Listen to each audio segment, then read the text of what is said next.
Welcome to W Report. This is an analytical transformation of an interview.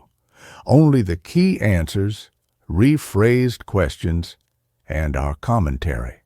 U.S. senators have strongly criticized India and Brazil for continuing to import Russian oil, calling it blood money and warning of serious economic consequences.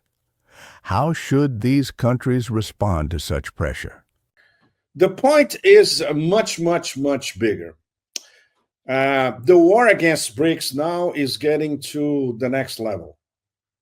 This is something we had been discussing for quite a while, writing about it, debating among us, our small group of analysts. And we knew that sooner or later we'll go to the next level. And in some cases, hot, like it did with Iran, like practically a declaration of war, that the Iranians, of course, as you know very well, Nima, Persians and Iranians, they think very long-term, historically minded. So they calibrated their response, or in the case of the attack by the US, they did not respond, because then it would be all-out war. It's not in the interests of Iran of doing that. In the case of Russia, of course, the circus ringmaster and the people around him, his donors, the real people running the show, the American ruling classes, they found out, of course, they found out what they already knew, that you cannot make Russia bend over, whatever you do. So they're back to threats. Once again, this stupid threat of 50 days, 100% tariffs, 500% tariffs, 1,000,000% tariffs. Nobody pays attention to this stupidity anymore. But it's the language of threats, bluster, of course, all mixed with hubris all the time. And the Russians, as you know very well, and our audience knows very well, they are realists. They look at facts, facts on the ground, geopolitical facts, geoeconomic facts, actual threats, physical threats against the Russian Federation. For instance, this past weekend, there were a swarm of drones launched against Moscow.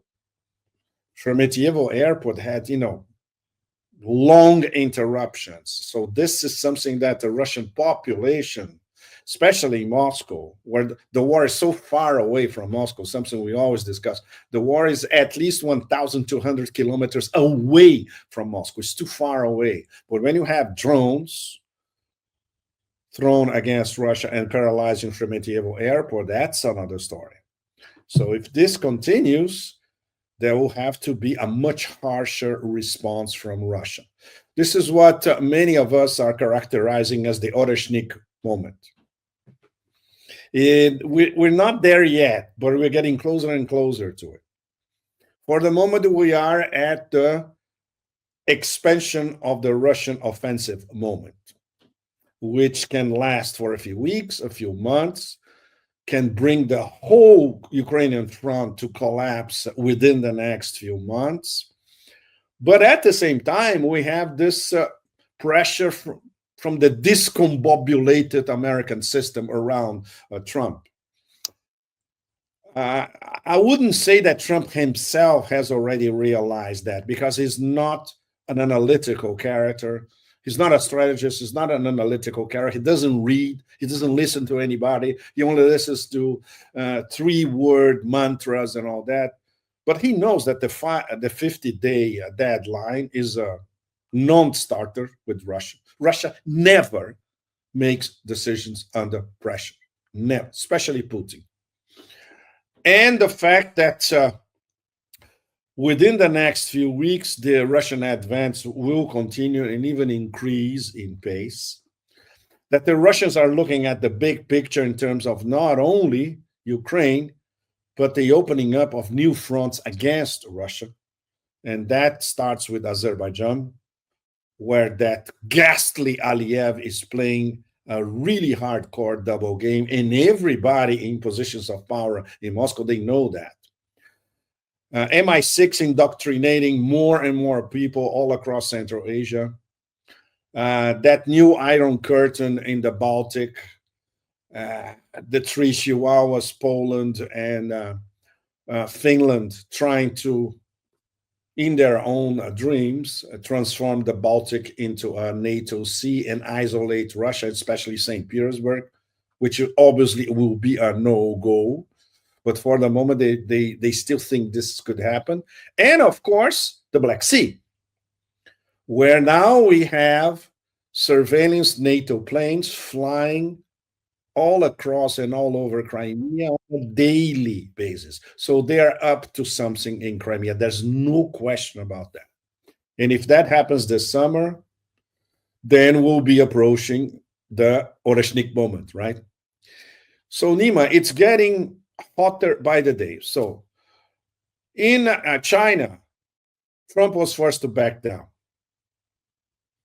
He knew from the beginning that this was a no-go, considering the response by the Chinese already in, when was it?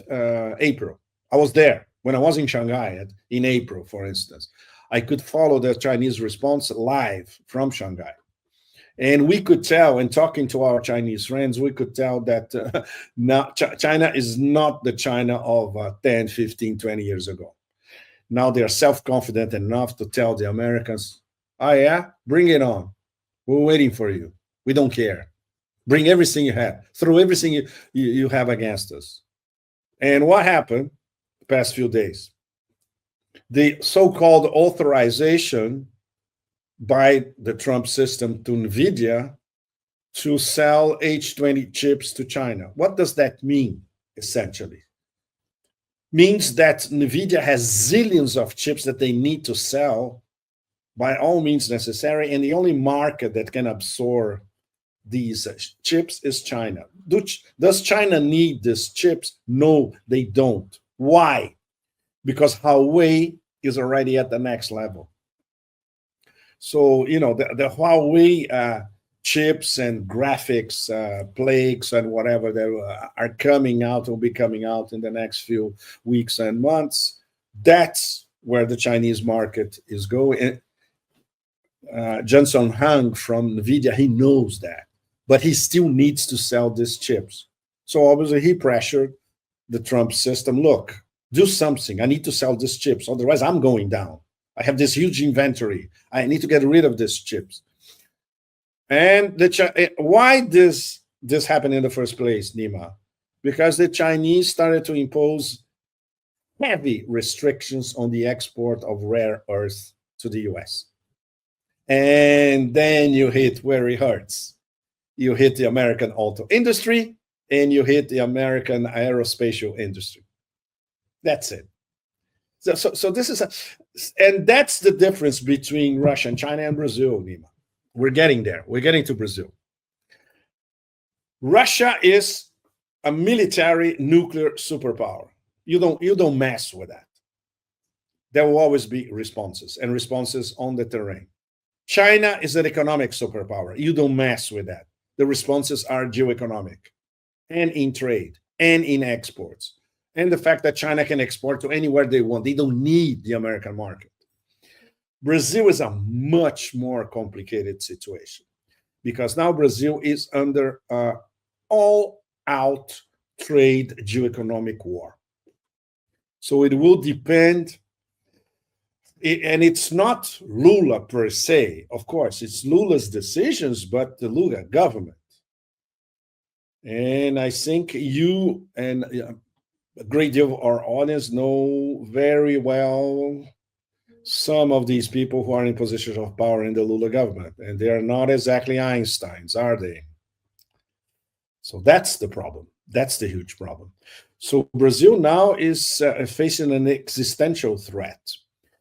To put it on a BRICS context, Russia, China, and Iran figured out these past, I would say, three months, especially, that they are facing an existential threat individually and as BRICS members vis-a-vis the empire.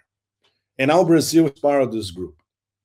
India is different because India And this is something that was heavily discussed on the sidelines of the BRICS summit in Rio. They still don't know where they are, and they still don't know where they're going. And they're still hedging their bets. Brazil, to a certain extent, the Brazilian ruling classes, they don't even hedge their bets. They are Atlanticists, and many of them are fifth columnists, straight out. But now, what Trump is doing, and the system is doing, and imbeciles like Lindsey Graham are vociferating, and uber imbeciles like Tutti Frutti or Rudy, NATO Secretary General, they are threatening Brazil directly. So that's another ball game. So now Brazil now is playing in the main stakes, you know.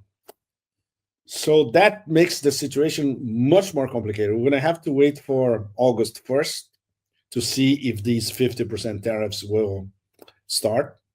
The Brazilian response, which under reciprocity law would be 50% back on American products, and what the Brazilians have already started, at least, they are receiving inquiries from especially Africa and Asia, new potential customers to these products that Brazil exports, and everybody wants. Coffee, steel, iron, planes, plane parts, you name it, soya. So that's where we are at the moment. We are definitely on the next level of the not so hybrid and now in many aspects hot war against the BRICS. Pepe, for the case of Brazil, we know that Donald Trump is asking for something that is not in the hand of the president of Brazil. Yes. He has no power on the things that Donald Trump is asking for. And for the case of Bolsonaro, all of these things. Of course. Does he know about that, in your opinion? Who? Trump? Trump. Of course not, Nima. Trump doesn't know anything about foreign policy anywhere in the global south. He still doesn't know what BRICS is. Can I give you probably the best quote of these past few days? I'm going to quote Trump verbatim. Starting now. When I heard about this group from BRICS, so it's a group from BRICS, it's not the BRICS group. 6 countries basically. So he doesn't even know how many are BRICS and BRICS partners. I hit them very hard.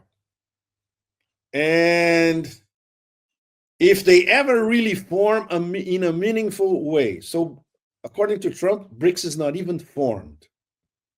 It will end very quickly, I'll tell you. They won't be gone very long. I don't think they'll even do it. Do it means, in his mind, de-dollar. In his mind, the only thing that registers is this group of 6 or whatever, unformed, blah, blah, blah, is de-dollarizing, and this is anti-American. This is the only thing that registers in Trump's mind. I don't think they'll even do it. They're virtually afraid to me. And he didn't even construct the phrase correctly. It would be, they're virtually afraid of me. He said, they're virtually afraid to me. So to him, personally, all of the BRICS are afraid. So this is how he sees. It's very telling because as much as it's horribly constructed, a 5-year-old will construct this train of thought better than Trump. But it's all there. It proves that he has absolutely no clue what BRICS is all about. And the only thing that registers in his mind is that they are trying to de-dollarize. So they are anti-American. So I have to hit them hard. That's it. The key point, in Escobar's words, is that we are no longer in a hybrid phase. What's unfolding against BRICS is an almost open war. The pressure on India, Brazil, Russia, China, and Iran isn't diplomacy, it's economic siege and blackmail. Trump, according to Pepe, doesn't even understand what BRICS is. His thinking is primitive. They're against us, so we have to hit them. Russia and China are acting strategically and calmly. The U.S. is shouting and bluffing while the rest of the world is playing the long game. The most alarming part is Brazil. Tariff threats, pressure on Lula, and attempts to fracture BRICS. This is no longer rhetoric, but the start of economic warfare. Conclusion: Escobar is harsh but accurate. We're watching a tired empire unravel, and in that state, it's dangerous, above all, to itself. Draw your own conclusions. We'll be watching how the situation unfolds. Thanks for watching. This was W Report.